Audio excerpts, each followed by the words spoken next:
Hey guys, तो आज के इस वीडियो में हमने आप लोग को ये बताया है कि आप लोग को यहाँ पे एक ऑप्शन देखने को मिलेगा enter the account number here का। अब ये enter the account number here क्या है, आप इसमें क्या टाइप करेंगे और क्या लिखना होता है, चलिए आप लोग को बताते हैं। जैसे कि बोल रहा है कि link your bank account using account number का। अगर आप कहीं पे बैंक अकाउंट को लिंक करना चाहते हैं तो उस कंडीशन में क्या होता है कि आपका जो भी नेम है, जैसे मान लीजिए आपके खाता पर जो भी नेम होगा आपके अकाउंट पे, उस नेम को यहाँ पे डालना होता है।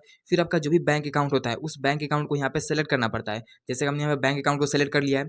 बैंक अकाउंट को सेलेक्ट कर लेने के बाद अब आपका जो भी अकाउंट नंबर होता है, खाता नंबर होता है, उसको यहाँ पे डालना होता है। अब आपको ध्यान देना है, खाता नंबर आपको वो डालना है जैसे अब जो जिससे मान लीजिए कि जिसका भी आप अकाउंट ऐड कर रहे हैं, तो इसमें खाता नंबर क्या है कि आपको यहाँ पे जो भी खाता नंबर होता है, जो कि आपके पासबुक पे शो करता है, उसी को यहाँ पे डालना है। आपको एक भी डिजिट यहाँ पे मिस्टेक नहीं करना है, ताकि आपका जो भी अकाउंट होगा वो यहाँ पे वेरिफिकेशन में फेल्ड भी हो सकता है, या कोई भी अलग बैंक अकाउंट ऐड हो जाएगा तो वहाँ पे दिक्कत होता है। तो आपको क्या करना है कि जो भी आपका अकाउंट नंबर है उसको यहाँ पे टाइप करना है, अपने पासबुक पे देख करके आपको यहाँ पे लिख देना है। तो कुछ भी डाउट या कुछ भी कंफ्यूजन है, कमेंट जरूर कीजिएगा। वीडियो को लाइक करके चैनल सब्सक्राइब जरूर कीजिएगा।